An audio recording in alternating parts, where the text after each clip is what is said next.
Hi, everybody. This is Saad for the Sad Truth.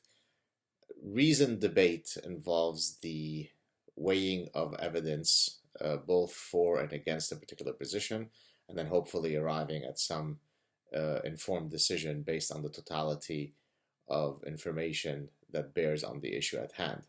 That's how mature, reasonable, logical people arrive at any conclusion.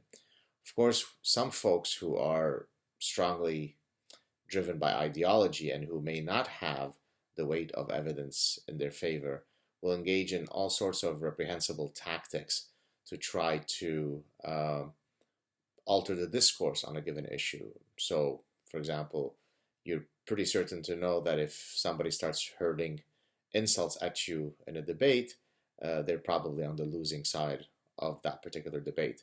Another strategy is to try to question uh, the fact that the person is even weighing in on a topic. So, for example, I recently saw a Joe Rogan episode, and this was around I think September, and I had tweeted about it, but never got around to doing a sad truth clip. So here we go. I had watched, to my chagrin, a few minutes of a episode of Joe Rogan. I love Joe Rogan, as all of you know. Great guy, super sharp guy. I have nothing but respect for him. But he had on a guest whom I had never heard of until that point. Her name is A.B. Martin, and apparently she and Sam Harris have gone back and forth against one another. And on this particular episode, she was basically saying something to the effect of, Sam Harris is a neuroscientist. What can he add to a discussion on, politics and so on? Stick to your area of expertise, you moron. And so, of course, as someone who loves to satirize profound idiocy, I decided to put the A.B. Martin maxim to the test. And so I took three giants of intellectual thought of the past several hundred years and applied the A.B. Martin maxim to them. I had tweeted these a few months ago. So here we go. Let me read them. So the first of the A.B. Martin maxim, hey, Bertrand Russell, for those of you who don't know who that is, one of the greatest philosophers of all time and certainly of the 20th century, you are not a theologian. Spare us your views on religion, you schmuck. And then we've got, if you don't want to do philosophy, we could do physics. We could do this little guy, perhaps you've heard of him. His name is Einstein, Nobel Prize winner, maybe top 3 scientists of all time. Here we go with the A.B. Martin maxim. Hey, Einstein, shut your mouth about Israel. You know physics. You know general relativity. Stick to your area of expertise, you schmuck.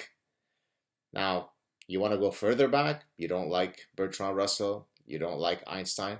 Let's go back to the granddaddy of calculus, or one of the 2 granddaddies of calculus, Sir Isaac Newton. Here we go. The A.B. Martin maxim for Newton. Hey, Sir Isaac Newton, keep your mouth shut about religion. You know calculus. Stick to your knowledge base, you moron. So you see, the idea is that A.B. Martin, with her undergraduate degree from, I can't remember which school it was, and not a profoundly prestigious school. She has the worldly knowledge and sophistication and intellectual acuity to weigh in on these things. But guys like Sam Harris, just walking idiots who only know about neuroscience, just stick to your area of expertise. This is why, for example, I shouldn't be allowed to speak about the Middle East. I know evolutionary psychology, I know consumer psychology, but what the hell do I know about the Middle East? Other than having grown up there, other than Arabic being my mother tongue, other than escaping Lebanon, I wasn't formally trained to understand the nuances of all these religious texts, like, of course, a scholar of religion such as Reza Aslan. He could comment on these issues. I should stick to only speaking about things that I know about. Evolutionary psychology, consumer psychology, maybe soccer, because I used to be a soccer player, but that's about it. Now, of course, Amy Martin's Maxim somewhat fails when it comes to the granddaddy of the industrial military complex, Noam Chomsky. See, Noam Chomsky is a linguist by training, right? Universal grammar that he proposed many decades ago.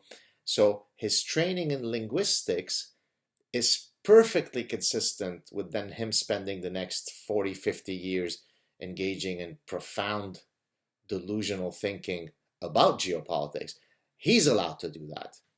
Sam Harris, keep your mouth shut. You want to talk neurons? Speak.